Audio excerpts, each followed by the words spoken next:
Good evening sir. खुशी की गुरु भी क्या हाल है। बढ़िया सर, बढ़िया। तो अर्ज किया है, हंसते तो हम रोज ही हैं, हंसते तो हम रोज ही हैं, पर खुश हुए जमाना हो गया है।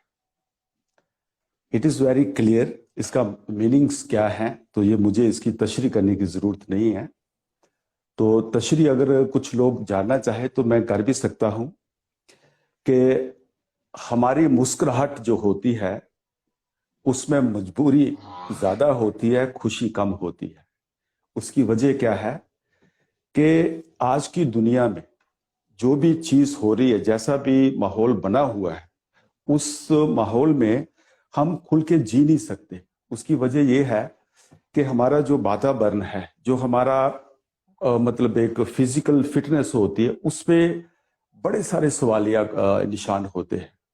किसी को कोई तकलीफ है, किसी को कोई तकलीफ है, कोई कैसे तड़फ रहा है, कोई कैसे तड़फ रहा है। तो इस ऐसे माहौल में बंदा खुश नहीं रह सकता है। वो खाली खाली एक मजबूरी में मुस्कुराहट दे सकता है। तो my dear friends, my name is Vijay Kumar. मैं जम्मू से ताल्लुक रखता हूँ। बाय प्रोफेशन मैं एक सिविल इंजीनियर हूँ। तो अपनी नौकरी जो मैंने की है बड़ी शिद्दत से करी है, बड़ी जुनून से की हुई है। मैंने बिकॉज आई लव, मुझे बड़ा पसंद था ये नौकरी करना। एज ए सिविल इंजीनियर मुझे बहुत अच्छा लगता था, because I wanted to do something. जो एक इमेजिनरी चीजें होती है ना, एक स्टूडेंट के जहन में होता है कि मैं ये करूंगा वो करूंगा, but this was a grace of God के ड्यूरिंग सर्विस ना मुझे बड़े सारे अच्छे अच्छे प्रोजेक्ट्स मिले। मेरी वाबस्तगी रही है ब्रिजेस के साथ, बिल्डिंग्स के साथ, रोड के साथ। तो मैंने कोई कसर नहीं छोड़ रखी है। लेकिन ऐसे काम करते करते, ब्रिजेस के साथ काम करते, रोड के साथ काम करते करते, एक बड़ा ही अच्छा, एक बड़ा ही बिटर एक्सपीरियंस मुझे हुआ कि जब कभी हम सर्वे करते थे या साइट पे होते थे, साइट पे जाना होता था। हमारी साइट्स जो, खासकर जो मेरे हिस्से में साइट्स थी ना, वो सारी ही सारी फार फ्लंग थी। मुझे दिन रात सफर करना पड़ता था, मतलब कई 100 किलोमीटर पैदल भी चलना पड़ता था। तो तब जाके मैं वहां वहां पहुंचता था। अब उस सफर में या during execution of the work, धूप क्या, छांव क्या, बर्फ क्या या सर्दी क्या, ये कोई मेरे लिए क्राइटेरिया नहीं था कि आज सर्दी है या धूप है तो मैं काम नहीं कर सकता। It was a binding on me कि मुझे वो काम करना होता था। तो ऐसे में मैंने ये चीज, जब मेरी रिटायरमेंट होती है 2 साल पहले, तो मैं ये एक्सपीरियंस जो था मेरा कि कितनी दुख, कितना तकलीफ होती है बंदे को काम करना हो। तो मेरा एक्सपीरियंस ये बोलता है कि ये आप तभी काम कर सकते हैं जब आप सेहत वाइज बहुत अच्छे हो, जब आप फिजिकली फिट हो। फिजिकल फिट होना ही एक ऐसी चीज है जिससे आपका एक जो कॉन्फिडेंस होता है वो बढ़ता है। अगर आपका कॉन्फिडेंस लो है तो you are a unfit man, आप कहीं भी कामयाब नहीं हो सकते। चाहे वो आसान काम हो, तो मुश्किल की तो बात ही मत छोड़ो। तो माय डियर फ्रेंड्स, इसी नजरिए को लेकर जब मेरी रिटायरमेंट होती है तो मैंने एक अज़म लिया कि मैंने आफ्टर रिटायरमेंट कुछ नहीं काम करना है, बट एक काम मैंने जरूर करना है कि मैं लोगों को इसके मतलब अवेयर करवाऊंगा कि आपको आपकी सेहत का कैसे ख्याल रखना है।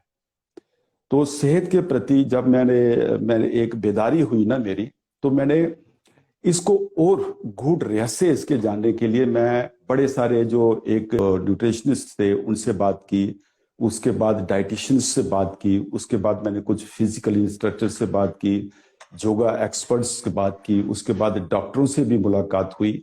और इसी विषय पे बात करता रहा मैं कि भाई सेहत को कैसे रखना है। एक आदमी, आम आदमी को प्रॉब्लम्स तो बहुत ज्यादा होती हैं सेहत के मतलब। अब उसका क्या फर्ज बनता है कि अगर वो चाहे तो डॉक्टरों के गए बगैर, डॉक्टरों के पास गए बगैर वो अपने आप को कैसे ठीक रख सकता है।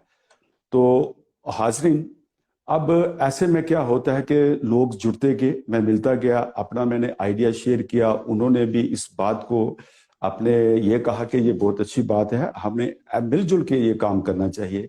उसी बात का ये नतीजा है कि आज मैं आपके रूबरू आपसे बात कर रहा हूँ। और मेरी इस बात में शामिल है मेरे एक बड़े अजीम, बहुत ही अच्छे दोस्त, बड़े ही एक जानकार, और एक उन्होंने एक अज़म उन्होंने मेरे साथ लिया कि मैं अपने आप को बाकी जो मेरा एक पर्सनल प्रोफेशन है उसके साथ साथ मैं अपने आप को वफ़द करूंगा, मैं समर्पित करूंगा अपने आप को लोगों की सेवा में। तो मैं चाहता हूं वो शख्स आज खुद ही अपने जुबान से अपने आप को इंट्रोड्यूस करे। Thank you sir, thank you, thank you. दोस्तों, मेरा नाम है गुलशन आज़ाद और मैं बिलोंग करता हूं उधमपुर से।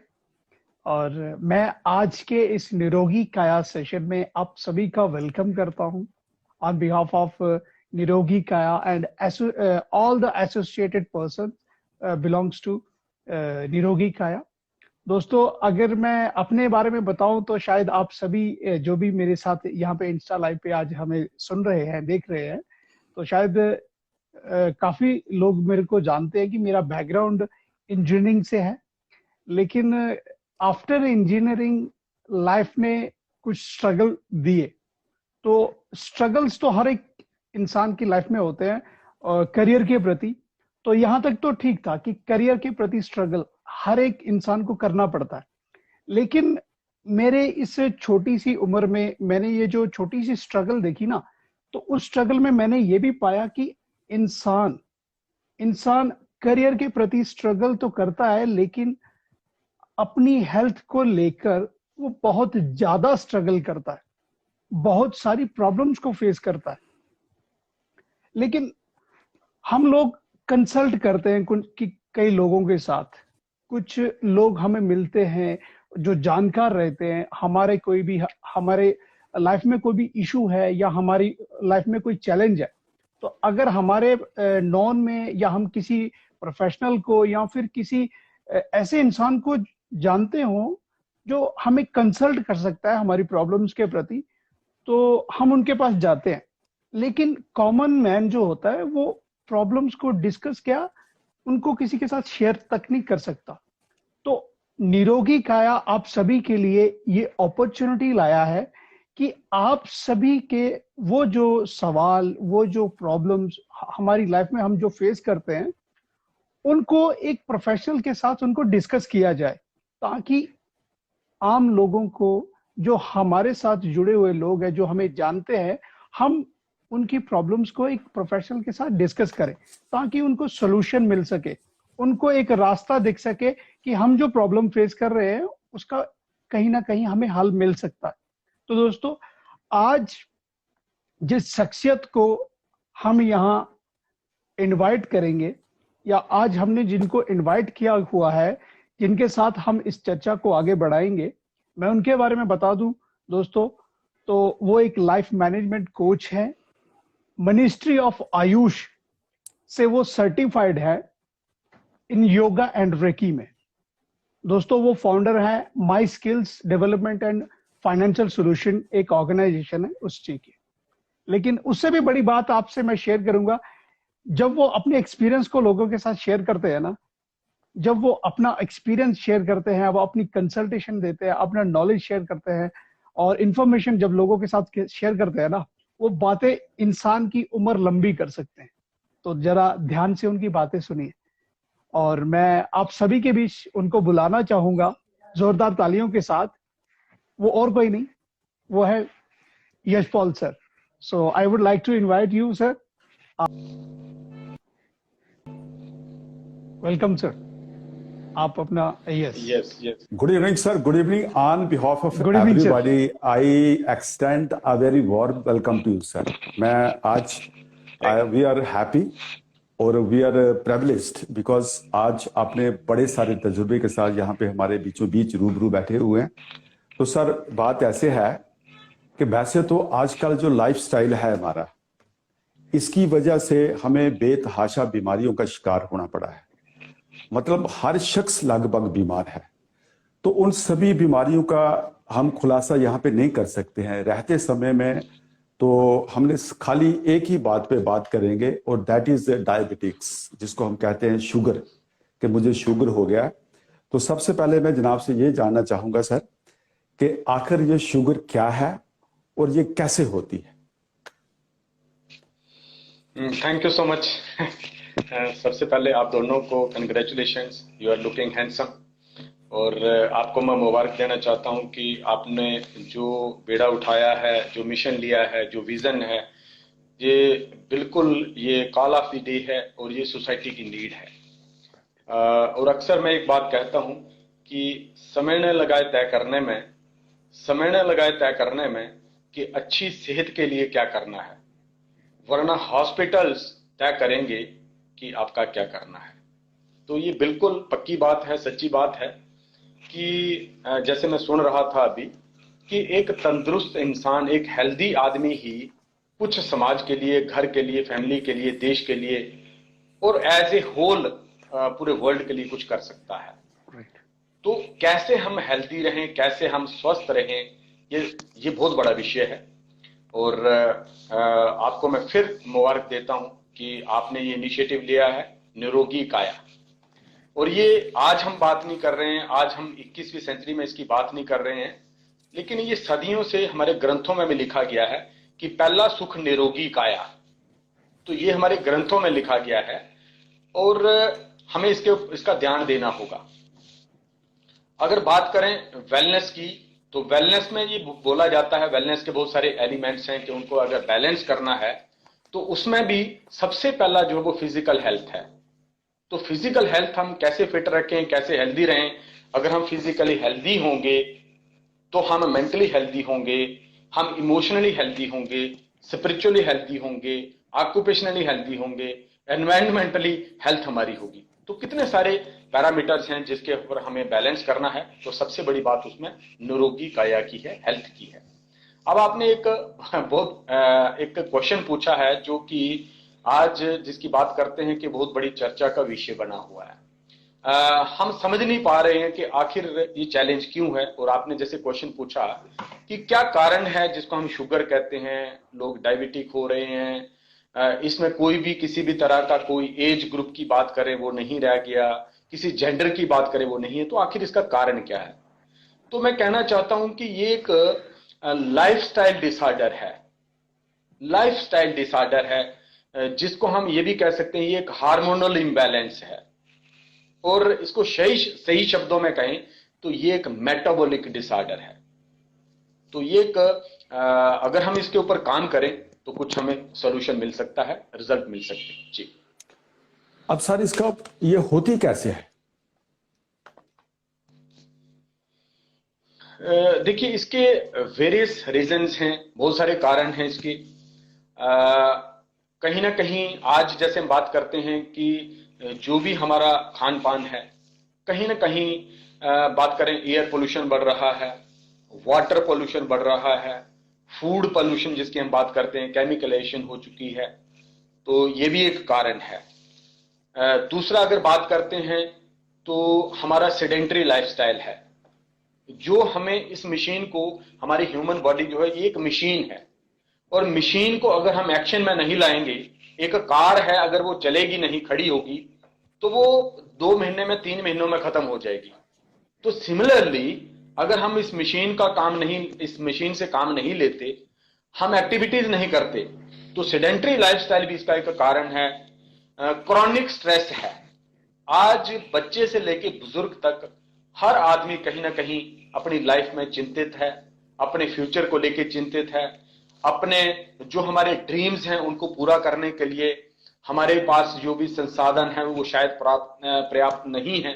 उसके चलते भी कहीं ना कहीं हम स्ट्रेस एंड एक तनाव भरी जिंदगी जो है वो जीते हैं। तो बहुत सारे कारण हैं और अगर इनके ऊपर कोई काम करता है तो शायद इस डिसऑर्डर से बचा जा सकता है। जी जी सर, एक चीज और भी हो सकती है कि देखो कोई भी प्रॉब्लम अगर कोई इंसान को हो सकती है तो उसकी एक इनिशियल स्टेज रहती है ना, शुरुआत तो रहती है। तो सर इस चीज के, ये जो डिसऑर्डर हम डिस्कस कर रहे हैं डायबिटीज, तो सर इस डिसऑर्डर के इनिशियल स्टेज पे सिम्टम्स क्या होंगे, इंडिकेशंस क्या होंगे सर?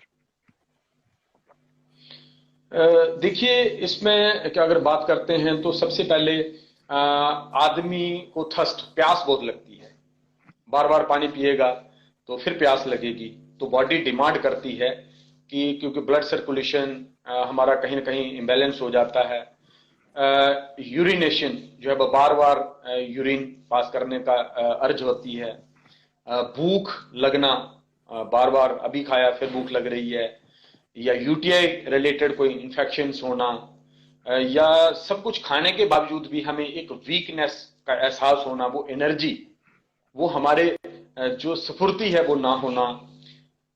तो बहुत सारे इसके जो सिम्टम्स हैं, अपना जो विजन है वो ब्लर होना, तो इस टाइप के कुछ चैलेंजेस हैं, या कहीं कोई अगर कोई घाव है तो उसका ना भरना। तो ये एक कॉमन सिम्टम हैं जिनकी हम बात करते हैं। ये इससे हमें पता लग सकता है, और अगर ऐसे कुछ सिम्टम हो तो हमें तुरंत उसकी जांच करवानी चाहिए और हमें इसके डायग्नोज करना चाहिए। जनाब ने कहा सर ये ऐसे ऐसे होता है, मतलब इंसान को भूख लगती है, यूरिनेशन होती है रात को खासकर, या जख्म का नहीं आना, ये मतलब इसकी मोटी मोटी अलामतें हैं सर। अब सर डॉक्टर के पास हम जाते हैं तो वो कुछ और ही चैप्टर खोलता है, बिकॉज हम अवेयर होते नहीं है, हमें पता कुछ नहीं ना होता किसी भी सफर को। तो डॉक्टर कहता है जी अब आपका ये टेस्ट करते हैं, टेस्ट करने के बाद वो एक क्लासिफिकेशन दे देता है डायबिटीज की। ये कहते हैं जी डायबिटीज इस किस्म की होती है, इस किस्म की होती है, इस किस्म की होती है। अब ये सुनने वाले ये जानना चाहेंगे कि आखिर डायबिटीज किस किस्म की होती है सर? आपका कहने का मतलब है कि टाइप्स क्या क्या हैं इसकी? यस, देखिए, ऑर्गन्स में एक ऑर्गन है जिसका नाम पैनक्रियास है। पैनक्रियास में दो तरह के सेल्स हैं, alpha and beta cells. Alpha cells का काम है जो भी हम कुछ खाएंगे उससे ग्लूकोज बनेगा, और बीटा सेल्स का काम है उस ग्लूकोज को मेटाबोलाइज करवाना, जिससे हमें एनर्जी मिलती है। अब इसमें दो तीन कारण हैं। नंबर वन, जैसे अपने टाइप्स की बात करी तो इसमें टाइप 1 है, टाइप 2 है, प्री डायबिटीज है और जेस्टेशनल डायबिटीज है। अब टाइप 1 की अगर मैं बात करता हूं तो टाइप 1 का मतलब है कि जो ऑर्गन जिसकी हम बात कर रहे हैं पैनक्रियास, उसकी एक ऐसी कंडीशन है, क्रॉनिक कंडीशन में है कि वो इंसुलिन की प्रोडक्शन ही नहीं कर पा रहे हैं सेल्स। तो ये एक क्रॉनिक कंडीशन है टाइप 1 में। दूसरा जैसे बात करी टाइप 2, टाइप 2 का मतलब है कि इंसुलिन की प्रोडक्शन कहीं ना कहीं हो रही है लेकिन कहीं हैम्पर कर रही है, उसके कारण कोई भी हो सकते हैं, या प्रोडक्शन हो रही है लेकिन किसी कारणवश बॉडी इंबैलेंस है तो वो ग्लूकोज को मेटाबोलाइज नहीं कर रही है, जिसको कहते हैं रेजिस्टेंस टू इंसुलिन। तीसरा कारण जैसे मैंने बोला प्री डायबिटिक। प्री डायबिटिक का मतलब यह है कि जो बेंचमार्क है, जो पैरामीटर है, वो शुगर लेवल हाई है लेकिन अभी भी इंसुलिन की प्रोडक्शन हो रही है, तो उसको हम टाइप 2 में नहीं लेते, लेकिन टाइप 2 से पहले की स्टेज है।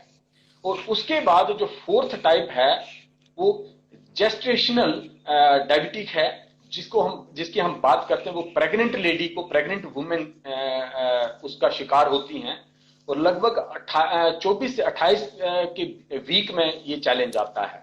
तो एक प्रेग्नेंट जो वुमेन है उन केसेस में ये जो है वो टाइप 4 होती है हमारी।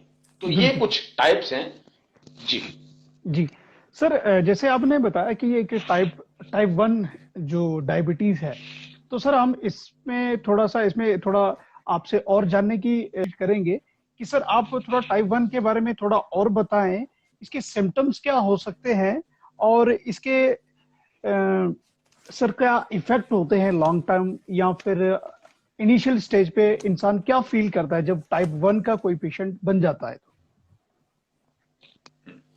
देखो, टाइप 1 के भी सिम्टम यही हैं, लेकिन ये अर्ली स्टेजेस में ही ये पता लग जाते हैं, और जब टेस्ट होते हैं तो इससे पता लग जाता है कि शुगर लेवल इतना हाई है और ये इंसुलिन वगैरह स्टार्ट हो जाती है। और इस केस में जो पेशेंट्स है वो इंसुलिन पे रहते हैं, और जिससे कि हमारा जो ग्लूकोज है वो मेटाबोलाइज किया जाता है। तो इसमें पैनक्रियास जो है वो काम नहीं करती, बीटा सेल्स काम नहीं करती, इंसुलिन नहीं बनती है जी। राइट सर, आपने सर बिल्कुल दुरुस्त फरमाया है। अब मैं एक्चुअली ये जो जनाब ने बताया ना सर, ये कुछ इसमें जनाब ने टेक्निकल वर्ड्स इस्तेमाल किए, मैं इनकी तशरीह करके ना थोड़ा सा लोगों के सामने रखूंगा।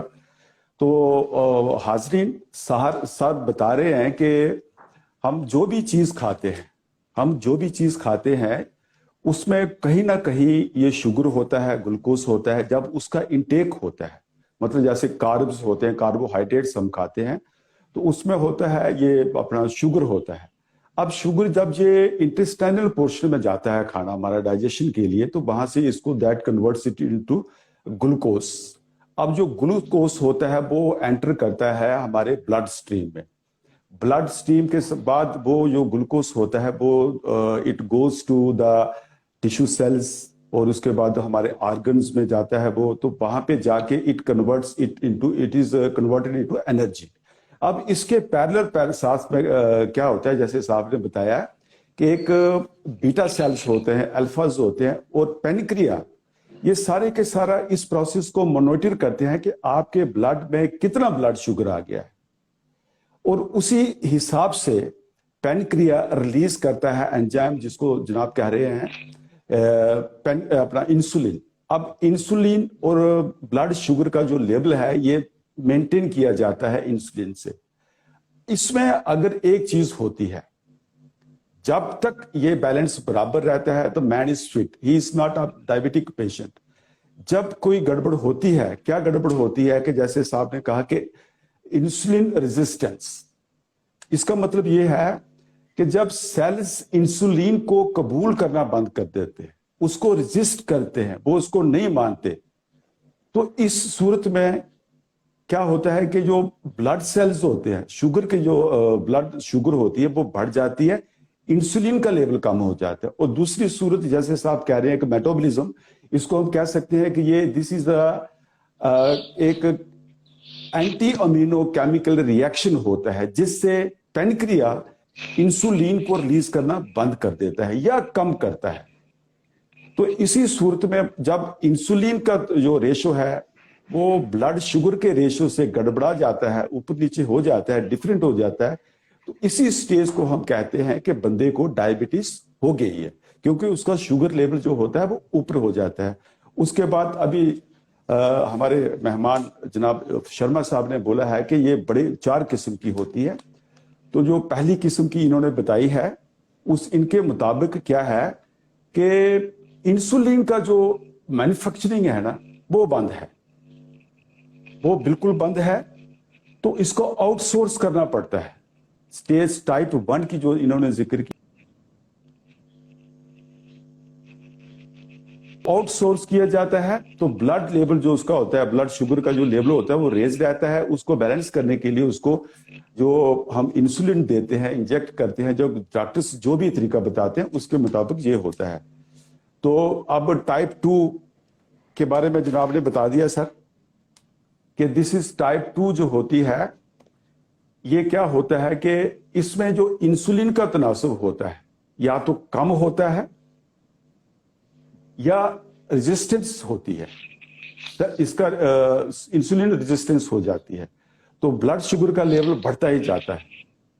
तो ये दूसरा कारण है। अब इनके जो सिम्टम्स हैं यहाँ पे, तो सिम्टम्स तो खैर एक जनरल में तो होते ही होते हैं, लेकिन पर्टिकुलर जो जनाब कह रहे हैं ना, तो उसमें क्या है कि ये अपना ये ठीक कहा इन्होंने कि इनके आपको एक डेवलपमेंट हो जाती है बॉडी में, नई वाली बॉडी में जो नई डेवलपमेंट होती है वो क्या होती है कि उसका पेशेंट का मन करता है कि जैसे उसको वोमिटिंग हो रही है, उसके स्टोमक में एक सीवियर पेन जैसा होता है, और इसका जो फैलाव होता है बड़ा स्पीडी होता है, हो ये किसी को भी सकती है। तो इस तरह से सर अब थोड़ा डिटेलिंग आप टाइप 2 इसके टाइप 3 जैसे जो जेस्टेशनल है इसके मतलब भी बताएं सर आप। देखिए, सबसे पहली बात तो ये है कि जैसे जेस्टेशनल है या प्री डायबिटीज है, टाइप 1 है, टाइप 2 है। अब सबसे बड़ी बात ये है कि आखिर ये होने का कारण क्या है। तो जैसे मैंने पहले बात करी, this is metabolic disorder, this is hormonal imbalance.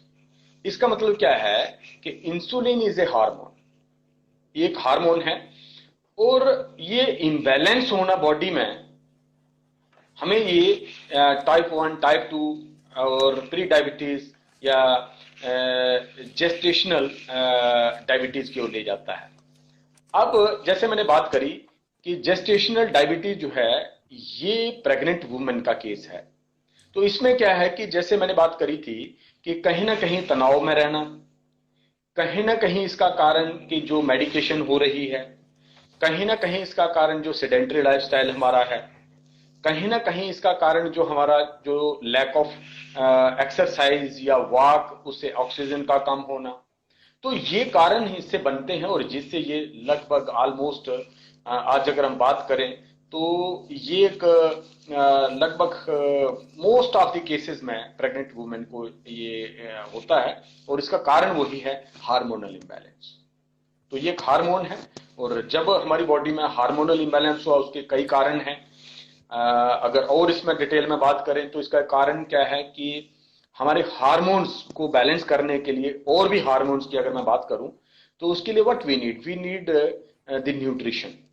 और न्यूट्रिशन में अगर मैं सबसे बड़ी बात करी तो कहीं ना कहीं डेफिशिएंसी ऑफ ओमेगास फैटी एसिड्स हैं।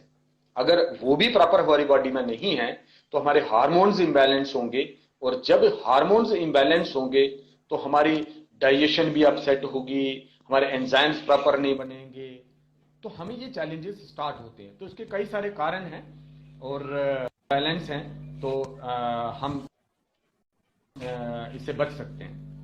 आपने बड़े अच्छे से इसको चीज को समझाया, लेकिन सर मैं एक और चीज यहाँ पे जानना चाहूंगा। जो सवाल काफी गंभीर है, तो सर जैसे फैक्ट पाया गया है कि अप्रोक्सीमेटली जो डायबिटिक पेशेंट है all over the world 77% population जो है वो प्री डायबिटिक बताई गई है एज पर सर्वे।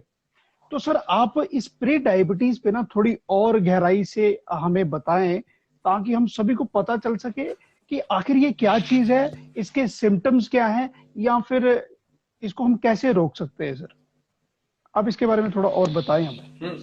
हाँ, प्री डायबिटीज, देखिए जैसे बात करें कि प्री डायबिटीज का मतलब है टाइप 2 से पहले का केस, जिसमें हमारा शुगर लेवल हाई है।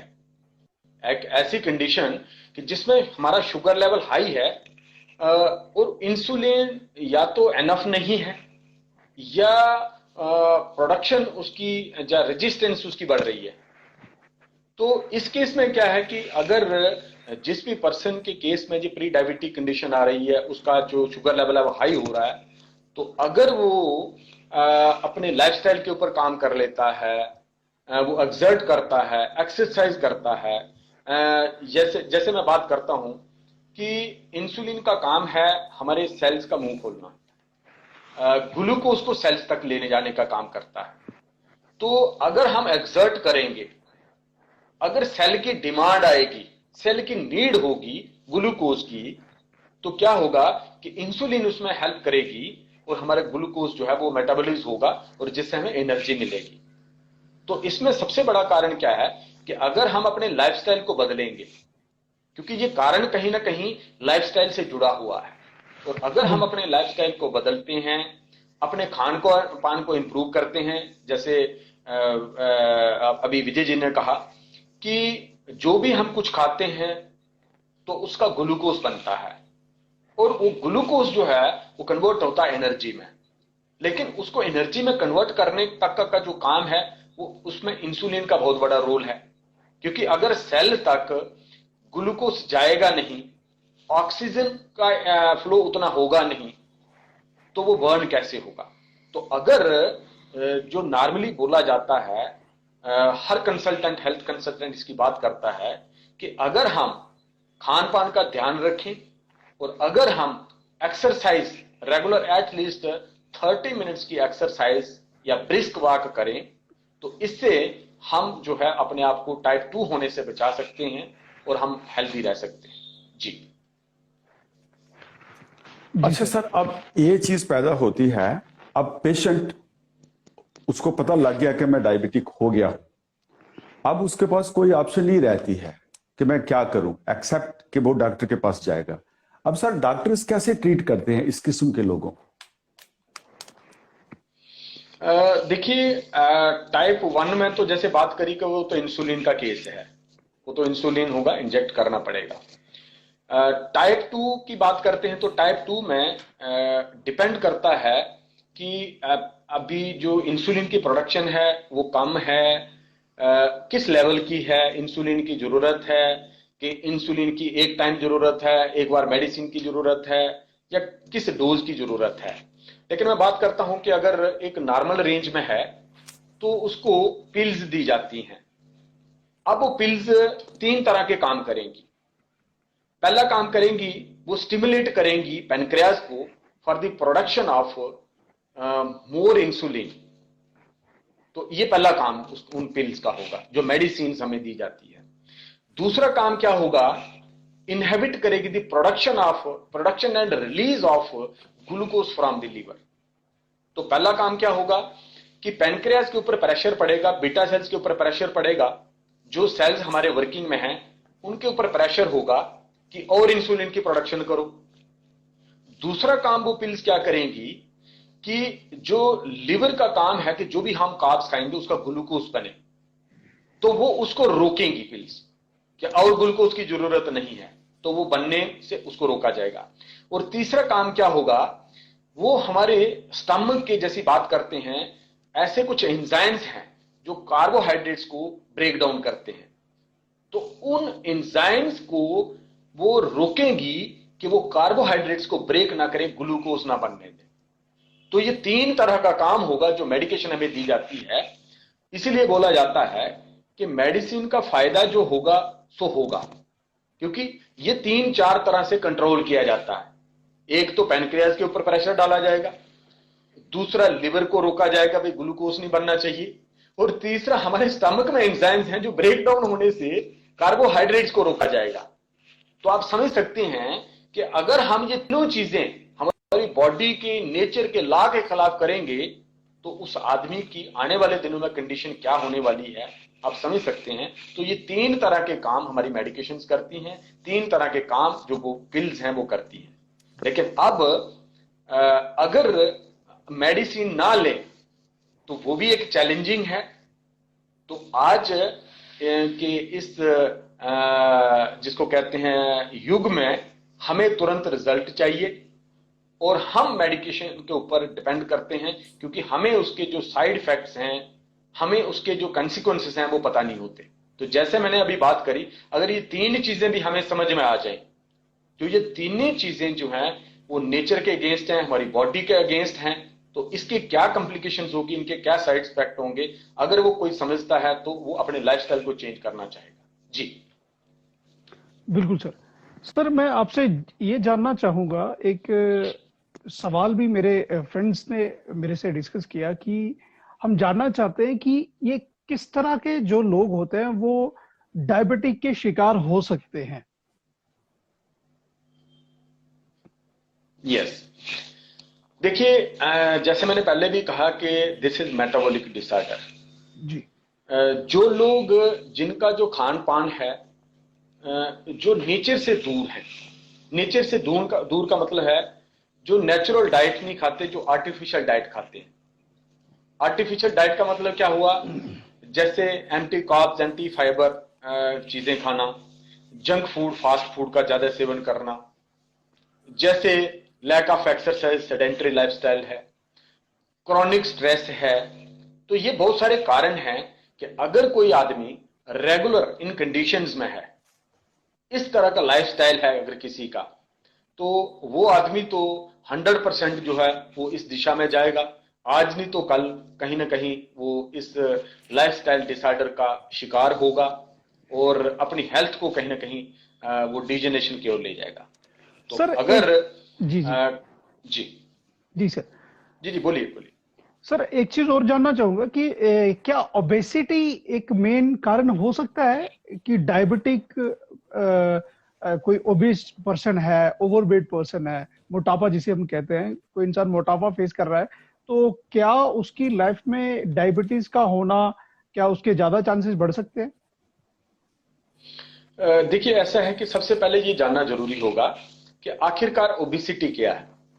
ओबेसिटी का मतलब क्या है कि जब हमारे शरीर में टॉक्सिन्स का लेवल बढ़ता है, विषाक्त तत्व का लेवल बढ़ता है, तो नेचर ने एक सिस्टम बनाया है बॉडी को प्रोटेक्ट करने के लिए, फैट की प्रोडक्शन होती है।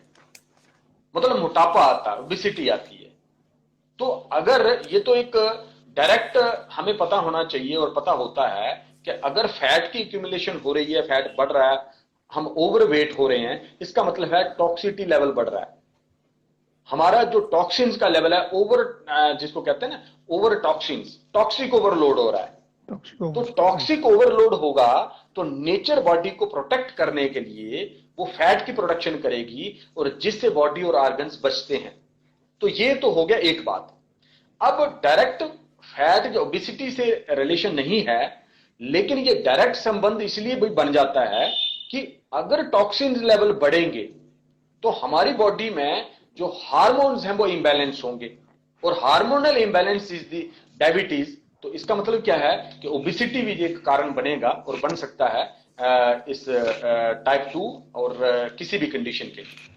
अब सर एक चीज यहां से ये निकलती है, अगर किसी का फादर पतला है, उसकी जो औलाद है वो मोटी है, तो क्या हम समझें कि वो बेटा जो है he is prone to diabetics, या इन अदर वर्ड्स ये हेरिडिटी, अगर फैमिली हिस्ट्री किसी की डायबिटिक है या किसी और बीमारी की है, तो जो उसकी ऑफस्प्रिंग्स होते हैं, जो औलाद होती है, क्या उनको खबरदार रहना चाहिए? अगर उनको ऐसी कोई प्रॉब्लम होती है तो should they consider they will be going for this also? देखिए सर, ये बिल्कुल, ये तो चांसेस तो पूरे हैं और होते हैं, लेकिन इसमें एक बात अगर ध्यान रखा जाए, क्योंकि ये लाइफस्टाइल डिसऑर्डर है, हमें ध्यान ये देना होगा। एक डिजीज है, एक लाइफस्टाइल डिजीज है। लाइफस्टाइल डिजीज का मतलब ही यही है कि वो हमारे कहीं ना कहीं रहन सहन खान पान के ऊपर भी डिपेंड करता है। अगर कोई फैमिली हिस्ट्री है, तो फैमिली हिस्ट्री है, अगर कोई प्रिवेंशन करता है, अगर कोई ध्यान देता है, अपने लाइफस्टाइल का ध्यान देता है, खान पान का ध्यान देता है, तो अगर किसी को 30 की एज में चैलेंज आना है तो हो सकता है 40 में आए, और किसी को अगर 40 में चैलेंज आना है तो हो सकता है 50 में आए। और अगर किसी को 50 में चैलेंज आना है और उसका जो ग्लूकोज लेवल है वो 200, 250, 150, तो हो सकता है अगर वो अपना ध्यान दे, अपने हेल्थ के ऊपर ध्यान रखे, खान पान के ऊपर ध्यान रखे, लाइफस्टाइल का ध्यान रखे, तो हो सकता एक शुगर लेवल हाई उसका रहे, लेकिन कहीं उसको ऐसा चैलेंज ना हो और कहीं उसको एक क्रॉनिक सिचुएशन में नहीं ले जा सकता है। तो ये हमारे लाइफस्टाइल के ऊपर है। रिस्क फैक्टर तो है, बिल्कुल है, लेकिन अगर हम उसका ध्यान दें, अगर हम अपने लाइफस्टाइल का ध्यान दें, तो हम इससे थोड़ा सा इसको प्रोलॉन्ग कर सकते हैं, बच सकते हैं, या इसकी जो कंडीशन है जिसको हम क्रॉनिक कहते हैं, तो हो सकता है उस कंडीशन से हम बच सकते हैं। जी बिल्कुल सर, ये काफी गंभीर ही एक सोसाइटी का इशू है। इट्स लाइक हम बोल सकते हैं कि ये कर्स है, ये श्राप है पूरी सोसाइटी के लिए। लेकिन सर मैं आपसे ये जानना चाहूंगा कि क्या ये श्राप को हम इसको रिवर्स कर सकते हैं? अगर कर सकते हैं तो सर आप बताएं वो कैसे हो सकता है? देखिए, इसके लिए हमें काम करना होगा अपने लाइफ के ऊपर। सबसे पहले मैं इसके लिए एक बात कहना चाहूंगा, और जो भी व्यूअर्स अभी लाइव देख रहे हैं या बाद में इसको देखेंगे, मैं एक बात अक्सर बोलता हूं और सब लोग इसको मानेंगे भी और मानते भी हैं, क्योंकि ये फैक्ट है। लाइफ इतनी कॉम्प्लिकेट नहीं है जितनी हम समझते हैं, जितनी हम बनाते हैं। अब जितना हम नेचर से दूर होंगे उतना हमें चैलेंजेस घेरेंगे।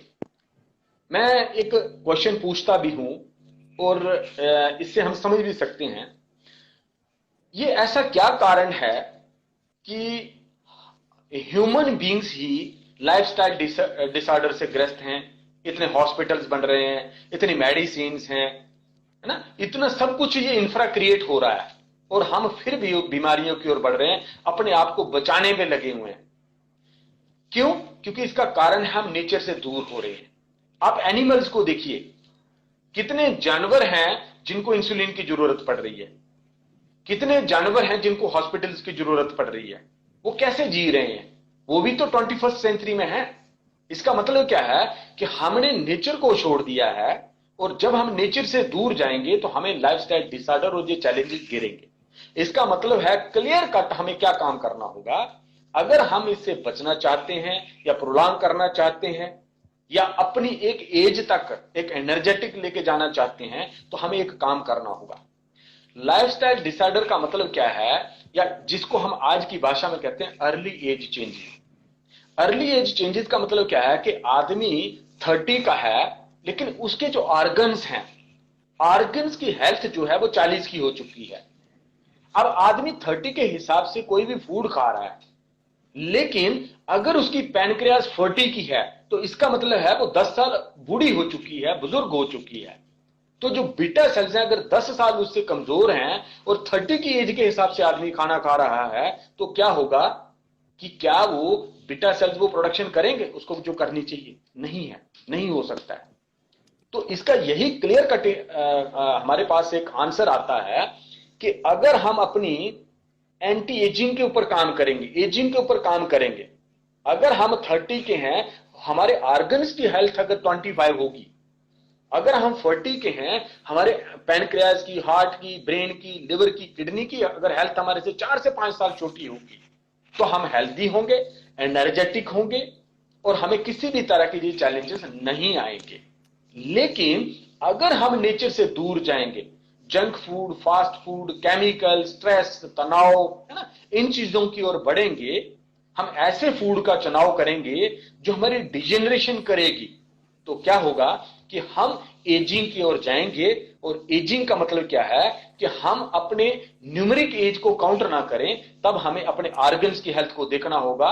और ऑर्गन्स की हेल्थ बता रही है कि अगर कोई डायबिटिक है, तो इसका मतलब पैनक्रियाज उसकी उससे एज्ड है। Right sir. तो अगर हम इसके ऊपर ध्यान देते हैं कि हम नेचुरल फूड लेते हैं और ज्यादा से ज्यादा more and more vegetables and fruits लेते हैं और लेस कार्ब्स लेते हैं, तो हम इस चैलेंज से बच भी सकते हैं और हम कहीं ना कहीं जो इसको कंट्रोल में कर सकते हैं। Right sir, right sir. आप जनाब ने कहा सर हमें नेचर से दूर नहीं होना है, जो नेचुरल चीजें हैं वो करनी है। अब अगर नेचर का मैं नेचर पे बात करूं मैं अगर आपसे, तो अब देखिए सर, हवा जो है नेचर, दिस इज नेचुरल। अब हवा में इतनी गंदगी है कि सांस लेना ही मतलब मौत को इनवाइट करने वाली बात है सर। दूसरी बात करते हैं सर हम खान पान की। खान पान में जनाब कह रहे हैं कि एवरीथिंग इज केमिकलाइज्ड। खादों का प्रचलन पेस्टिसाइड्स का है, इंसेक्टिसाइड्स का है, ये इतना ज्यादा चलन है कि आप खाना, ये कुछ भी खाने के लायक बचा ही नहीं है। फ्रूट्स की बात करते हैं सर, तो ये मतलब दे आर पॉइजनस। जिस तरीके से वो पकाए जाते हैं, तो वो तो सारे का सारा मतलब it is a sort of slow poisoning sir. दूध लेते हैं दैट इज इंजेक्टेड, सब्जी लेते हैं दैट इज इंजेक्टेड। अब ऐसे हालात में इंसान नेचर के नजदीक कैसे जाए? और उसके बाद अगर सब कुछ ऐसा ही रहेगा दुनिया में, तो बंदा जिएगा कैसे सर? देखिए सर, मैं इसके लिए एक बात कहना चाहूंगा कि कहते हैं कि माना कि जीने के लिए भोजन जरूरी है, लेकिन भोजन से भी ज्यादा पानी जरूरी है, पानी से भी ज्यादा वायु जरूरी है, वायु से भी ज्यादा आयु जरूरी है। हमें इसका क्या समझना होगा कि जब आदमी कोई क्रिटिकल कंडीशन में या एक्सीडेंट के केस में जब आदमी बीमार होता है, तो सबसे पहले उसको आईसीयू में रखा जाता है और उसको वेंटिलेटर की जरूरत होती है, उसको ऑक्सीजन की जरूरत होती है। उसके बाद उसको ग्लूकोज और उसको वाटर की जरूरत है, और उसके बाद उसको एक हाई क्वालिटी न्यूट्रिशन और खुराक की जरूरत होती है। होता क्या है कि बेसिकली आज हम खाना खाते हैं, पेट भर के ठूस ठूस के हम खाना खाते हैं, पानी के लिए हमारे पास जगह नहीं होती और हवा के लिए हमारे पास टाइम नहीं है। The most important element is that is oxygen, उसके बाद वाटर एंड देन न्यूट्रिशन, नाट के पेट भरने वाली चीज। अब अगर इसको हम थोड़ा सा दुरुस्त कर लें, दुरुस्त क्या कर लें कि जैसे कि अब आप समझिए कि खाने के बिना हम 21 दिन तक जिंदा रह सकते हैं, मींस 3 वीक्स। 3 दिन तक हम बिना पानी के भी रह सकते हैं। लेकिन सर आप सोचिए जरा, इमेजिन करिए, क्या 3 मिनट भी हम बिना ऑक्सीजन के रह सकते हैं? अगर नहीं, अगर 3 मिनट से ज्यादा हम ऑक्सीजन के बिना नहीं रह सकते, 3 दिन से ज्यादा बिना पानी के नहीं रह सकते, और 3 हफ्ते तक हम बिना खाने के भी रह सकते हैं, तो सबसे ज्यादा जरूरी हमें क्या चाहिए? इसका मतलब है कि सबसे ज्यादा जो जरूरी है वो हमें ऑक्सीजन की होती है। कितने परसेंट लोग हैं कि जो सुबह उठ के आधा घंटा भी ब्रिस्क वॉक करते हो, जॉगिंग करते हो, एक्सरसाइज करते हो, जो ऑक्सीजन जितनी चाहिए वो पूरी लेते हो? नहीं लेते हैं। उसके बाद बात करते हैं, हमें लगभग 3 से 4 लीटर पानी की जरूरत होती है बॉडी को हाइड्रेट करने के लिए और अपने ब्लड सर्कुलेशन को प्रॉपर रखने के लिए। तो मुझे नहीं लगता कि 3 से 4 लीटर भी कोई पानी पीता है। अगर कोई पीता भी है तो जिस प्रोसेस से पीना चाहिए वो पीता होगा। और उसके बाद में अगर बात करता हूं खाने की, तो खाने का मतलब पेट भरने से नहीं होता।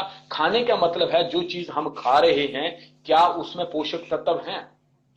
क्या उसमें, अगर जैसे हमने आज हमारा जो टॉपिक है वो डायबिटीज के ऊपर है, क्या पैनक्रियाज को हेल्दी रखने के लिए उस क्रॉनिक कंडीशन में वो पैनक्रियाज ना जाए, जो बीटा सेल्स हैं उनकी हेल्थ के लिए वो इंसुलिन बना पाए, क्या बीटा सेल्स के लिए जो फूड की जरूरत है, क्या वो न्यूट्रिशन हम ले रहे हैं? और अगर हम ले रहे हैं तो फिर चैलेंजेस क्यों हैं? तो अब इसमें एक क्वेश्चन आता है, सबसे बड़ी बात, इसके 2 कारण हैं। ये जो चैलेंजेस बढ़ रहे हैं, और अगर हम इन चैलेंजेस से बचना चाहते हैं तो हमें ये 2 चीजें जानना जरूरी होगा। हमें यह लगता है कि आज ये जो लाइफस्टाइल डिसऑर्डर्स हैं, तो ये लाइफस्टाइल का डिसऑर्डर का कारण कहीं ना कहीं लैक ऑफ न्यूट्रिशन है। अगर लैक ऑफ न्यूट्रिशन से कोई डायबिटिक हो रहा है, किसी को बीपी हो रहा है, या किसी भी तरह का कोई क्रॉनिक लाइफस्टाइल डिसऑर्डर है, तो मैं एक पूछना भी चाहता हूं और जानना भी चाहता हूं कि क्या जो न्यूट्रिशनल डेफिशिएंसी है, क्या सिर्फ उन लोगों को है जिनके पास अच्छे पैसे हैं, जो लोग पढ़े लिखे हैं, जिन लोगों के घर में कभी फ्रूट्स और किसी भी तरह के न्यूट्रिशनल प्रोडक्ट्स की कमी नहीं है? अगर लैक ऑफ न्यूट्रिशन से ये चैलेंज सिर्फ है, तो फिर वो झुग्गी झोपड़ी गरीब मजदूर आदमी वो डायबिटिक सबसे पहले होना चाहिए, क्योंकि उसको तो फूड भी प्रॉपर नहीं मिल रहा है। इसका मतलब क्या है कि इसके पीछे कुछ और भी कारण है, और इसके पीछे जो कारण है कि 2 चीजें हैं। नंबर 1 कि बिल्कुल लैक ऑफ न्यूट्रिशन है, लेकिन लैक ऑफ न्यूट्रिशन के 2 कारण हैं। एक वो है जो हम फूड खा रहे हैं उसमें लैक ऑफ न्यूट्रिशन है, लेकिन दूसरा कारण क्या है कि जो चीजें हम खा रहे हैं वो चीजें क्या हमें सही तरीके से, क्या उसकी अब्जॉर्प्शन हो पा रही, क्या उसकी एसिमिलेशन हो रही है, क्या हम जो हमारा डाइजेस्टिव सिस्टम का जो प्रोसेस है, क्या एलिमिनेशन हो रही है? आज मोर देन 90% लोग कॉन्स्टिपेटेड हैं। तो ये कंडीशंस हैं, अगर इनके ऊपर काम नहीं होगा तो ये जो चैलेंजेस अभी गुलशन जी ने डिस्कस किया था कि प्री डायबिटिक स्टेज में इतनी पॉपुलेशन आने वाली है, तो आने वाले दिनों में मुझे लगता नहीं है कि फिर हम अपनी कंट्री को, अपने देश को, अपने लोगों को कहीं बचा पाएंगे।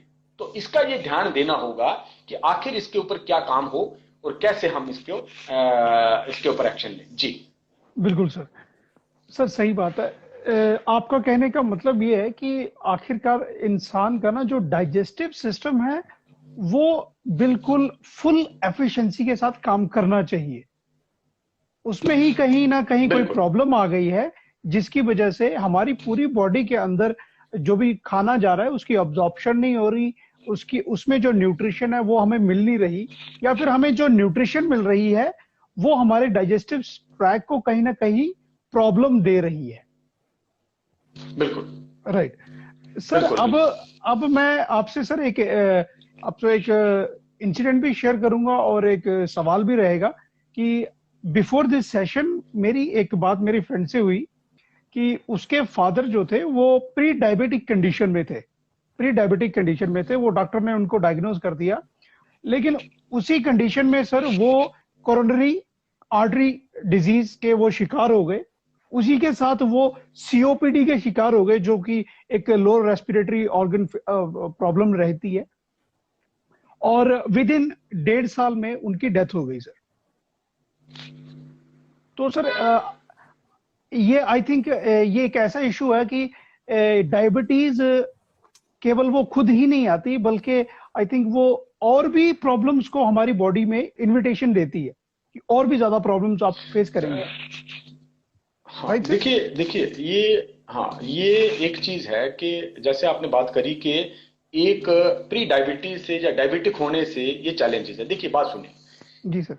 मैं आपसे एक एग्जांपल से मैं आपको इसके ऊपर बात रखना चाहूंगा। देखिए सबसे पहली बात ये है कि अगर कोई एक एक ब्रांच, एक पेड़ है, और अगर उसकी एक ब्रांच सूख रही है, तो आप क्या पत्तों को पानी देंगे? क्या आप उस ब्रांच को पानी देंगे? क्या उस पेड़ के तने को पानी देंगे? आप कहां पानी देंगे? बिल्कुल सर, हम जड़ों में पानी देंगे। जड़ में पानी देंगे।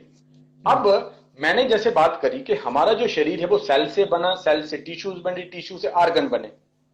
अब अगर हम जो पिल्स और मेडिसिन लेना शुरू करते हैं, जो हमें मेडिकल साइंस जो मेडिसिन देती है, तो मैंने क्या बोला कि मेडिसिन 3 काम करेगी।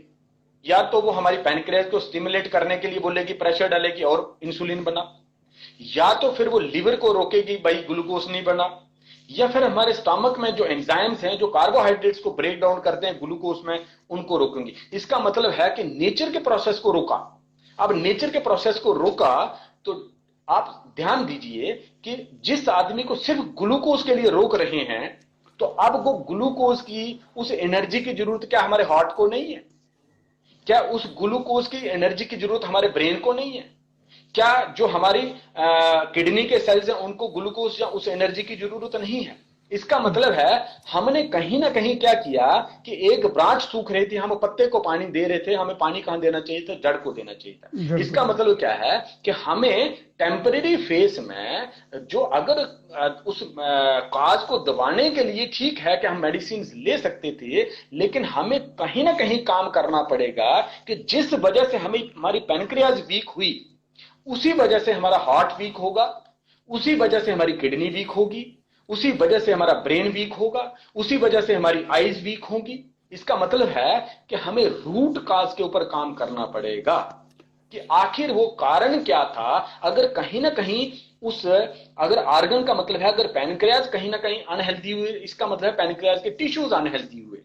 पैनक्रियाज के टिश्यूज अनहेल्दी का होने का मतलब है कि कहीं ना कहीं वो सेल्स अनहेल्दी हुए, और सेल्स अनहेल्दी होने का कारण जो है वो कहीं ना कहीं कुछ और है, जिसके ऊपर कभी हम किसी और सेशन में भी बात कर सकते हैं, या आपके माध्यम से कभी कोई इसके ऊपर चर्चा कर सकते हैं। Right sir, right sir. Sir मैं जो कंक्लूड करता हूं ना इस डिस्कशन से अभी तक, खासकर इस पे, तो माहौल को चेंज नहीं कर सकते हैं। हमारे पास जो उपलब्ध है, polluted water, contaminated water, polluted air है, केमिकलाइज्ड फूड्स एंड फ्रूट्स हैं, तो हमारे पास उपलब्ध ही यही है।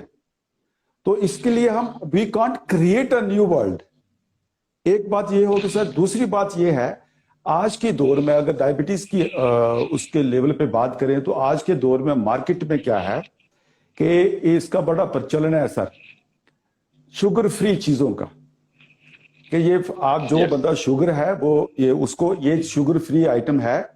तो sir you tell me one thing, अगर कोई स्वीटनर जो जिसमें मिठास है और वो अननेचुरल है मतलब, या तो वो उसमें, इसका मतलब जो नेचुरली मीठी चीज है उसमें तो शुगर ग्लूकोज होगा ही होगा। तो अगर उसमें ग्लूकोज नहीं है तो क्या वो सिंथेटिक है?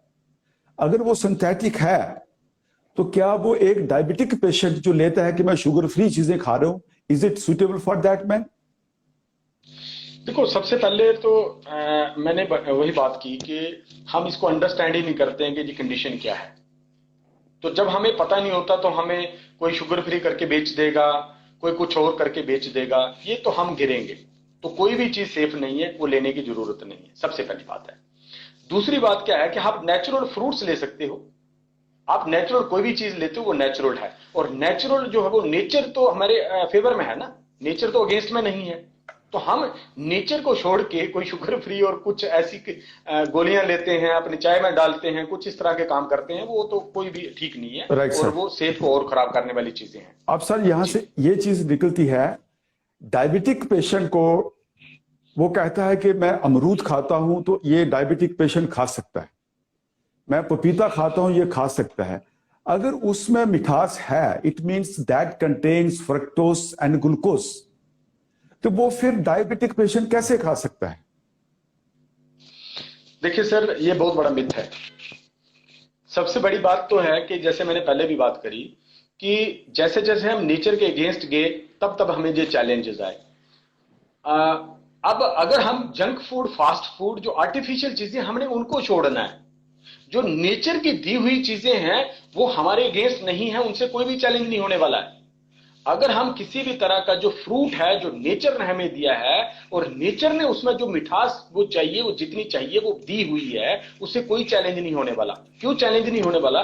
प्रॉब्लम शुगर नहीं है, प्रॉब्लम है कहीं ना कहीं हमारी बॉडी का इंबैलेंस होना, हार्मोनल इंबैलेंस होना। और हार्मोनल इंबैलेंस का मतलब क्या है कि कहीं ना कहीं शायद वो एंजाइम नहीं बन रहे जो डाइजेशन को के लिए हमें चाहिए, शायद कुछ ऐसे न्यूट्रिशन की जरूरत है, मिनरल्स की जरूरत है, विटामिन की जरूरत है, जो हमें उस फ्रूट के माध्यम से हमें मिल सकता है। तो वो जो फ्रूट्स हैं, जो भी नेचर ने हमें दिए हैं, वो फ्रूट्स खाने चाहिए। लेकिन हाँ, कौन से फ्रूट्स नहीं खाने चाहिए? जो जीएम, जेनेटिकल मॉडिफाइड है। जेनेटिकल मॉडिफाइड का मतलब है कि जैसे मैं एग्जांपल देता हूं कि जैसे मौसमी है, जैसे ऑरेंज है, जैसे आंवला है, जैसे लेमन है, ये कौन से हैं? ये नेचुरल है। लेकिन जैसे किन्नू हम खाएंगे, खाने में मीठा है, सिट्रस है, विटामिन सी भी है, लेकिन वो जेनेटिकल मॉडिफाइड फूड है। वो खाने में एसिड, खाने में सिट्रस भी है, एसिड भी है, लेकिन शरीर में जाके भी वो एसिड पैदा करता है। तो ये हमारी समझबूझ होनी चाहिए कि हम जो चीज खा रहे हैं क्या वो भी नेचुरल है, वो जेनेटिकल मॉडिफाइड है। अगर जेनेटिकल मॉडिफाइड है देन इट्स चैलेंजिंग, बट अगर वो नेचुरल है तो कोई भी किसी भी तरह का कोई डैमेज नहीं करता। मतलब ये हो गया कि ये एक डायबिटिक पेशेंट जो है ये फ्रूट खा सकता है। उसका एक तर्क जो बुक्स कहती हैं वो ये है कि जो जो फ्रूट्स होते हैं ये besides containing glucose and fructose, इनमें फाइबर होता है।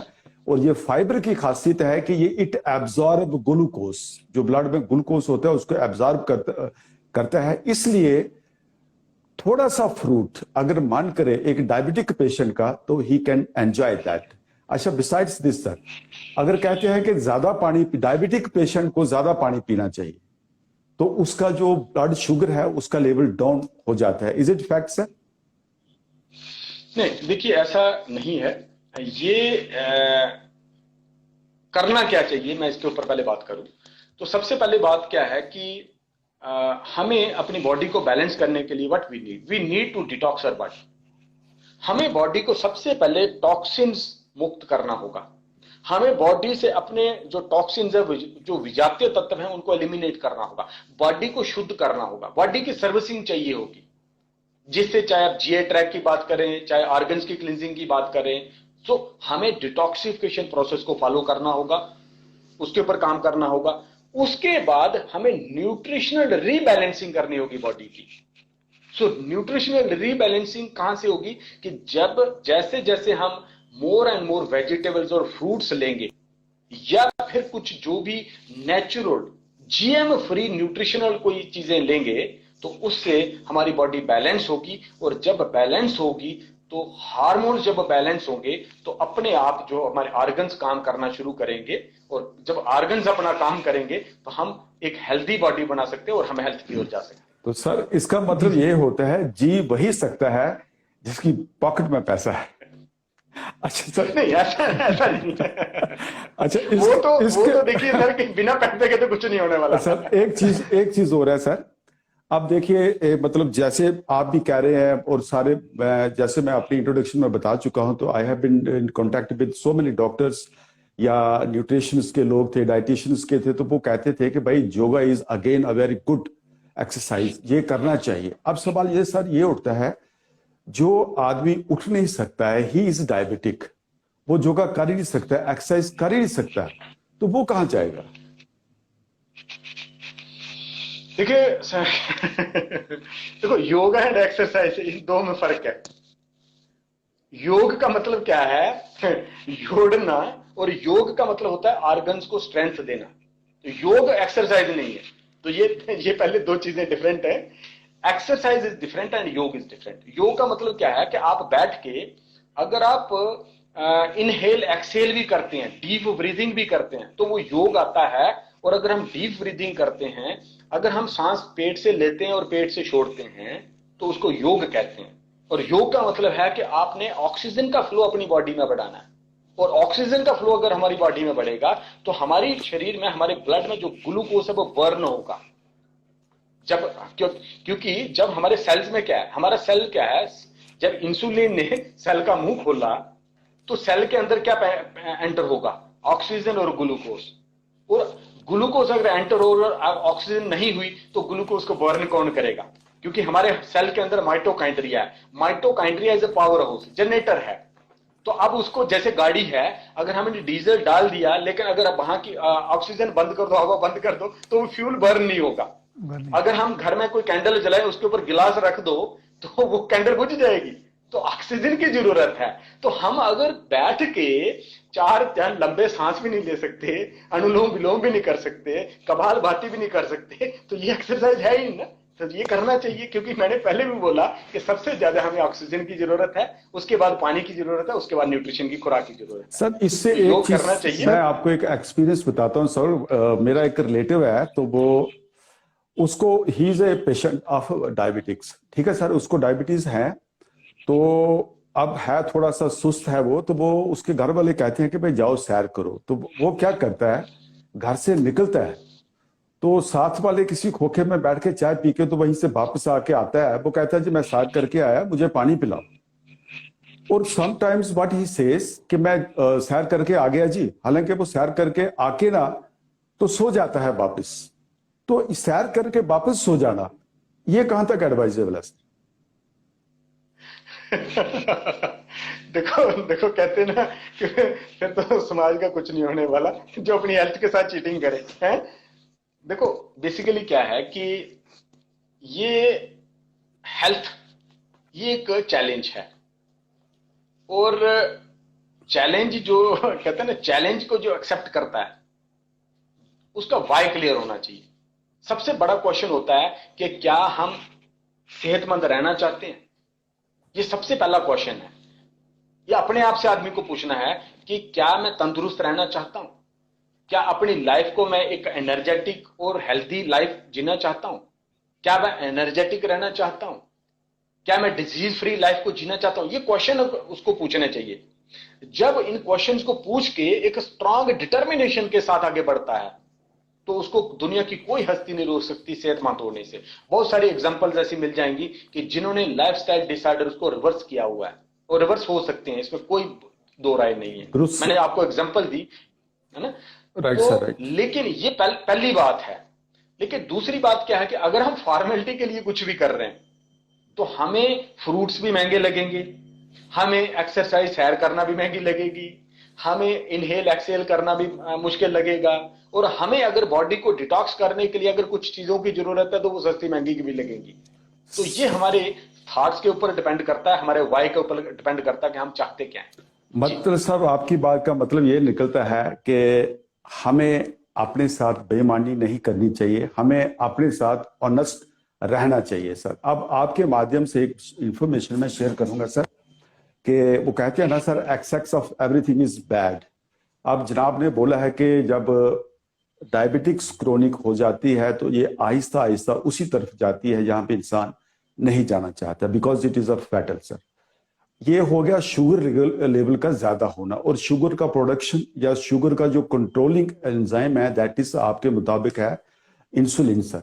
अब इंसुलिन जब इंसान के जिस्म में ज्यादा हो जाती है तो उसके क्या क्या असरात होते हैं, मैं चाहूंगा कि हमारे सुनने वाले इसको सुने सर।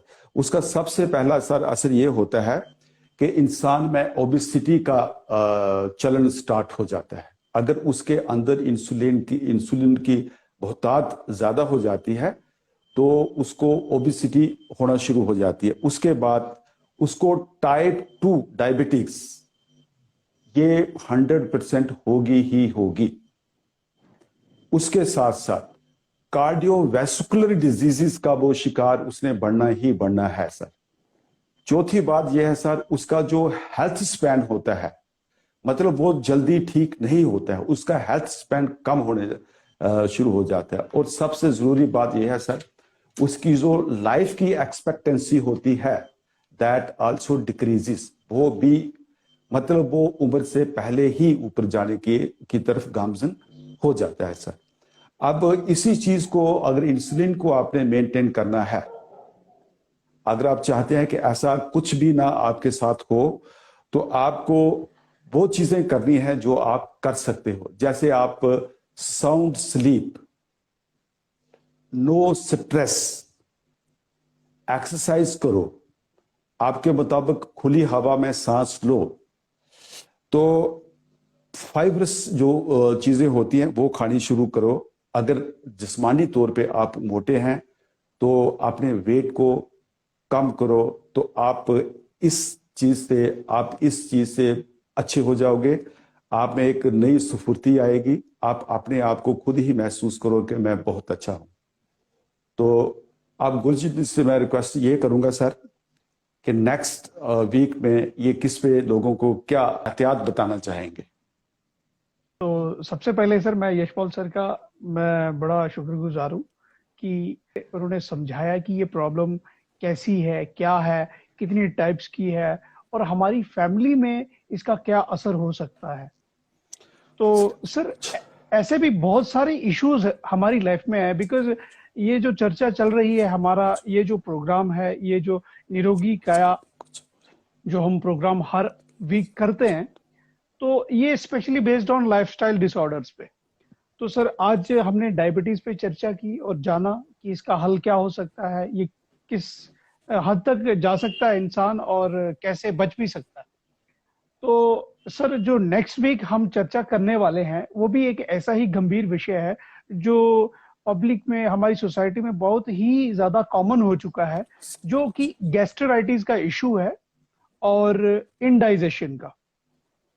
गैस्ट्राइटिस और इंडाइजेशन हम अगले रविवार सेम समय चर्चा करेंगे और जानेंगे कि हम कैसे लोगों तक इस प्रॉब्लम का सलूशन हम लोगों तक ले जाएं। तो ये हमारा अगले वीक का प्रोग्राम रहेगा। Okay Gulshan ji, thank you very much. तो मैं जाने से पहले बिलखसूस अपने जो सुनने वाले लोग यहाँ बैठे हुए थे उनका शुक्रिया अदा करता हूं, और खास तौर से आज के जो हमारे मेहमान जनाब यशपाल शर्मा जी थे, उन्होंने अपने इल्म से हमें सभी को माला माल किया। और मैं उम्मीद करता हूं कि जिन लोगों ने गैस्ट्रिक अपना डायबिटीज के बारे में सुना, ये खुद भी इसको अपनाएंगे और लोगों से शेयर भी करेंगे ताकि इनका आस पड़ोस मोहल्ला सब तंदुरुस्त रहे। So nice of you. लेकिन खत्म करने से पहले 2 लाइनें मैं जनाब की नजर करना चाहूंगा। जनाब मुलाजा हो, क्योंकि डायबिटीज है, प्रचलन बहुत ज्यादा है, मौतें इसकी बहुत ज्यादा हो रही है, तो इंसान सोचता कुछ और है तो होता कुछ और है, तो हसरतें कुछ और हैं, वक्त की इल्तिजा कुछ और है। कौन जी सकता है अपनी मर्जी के मुताबिक, दिल चाहता कुछ और है, होता कुछ और है। With this words it is खुदा हाफिज to everybody, with a wish कि अगले हफ्ते इसी समय पर हम जरूर मिलेंगे। शर्त यह है कि अगर जिंदगी बेवफाई ना करे तो। Good night sir, thank you very much. Thank you so much. Thank you sir, take care, thank you. God bless.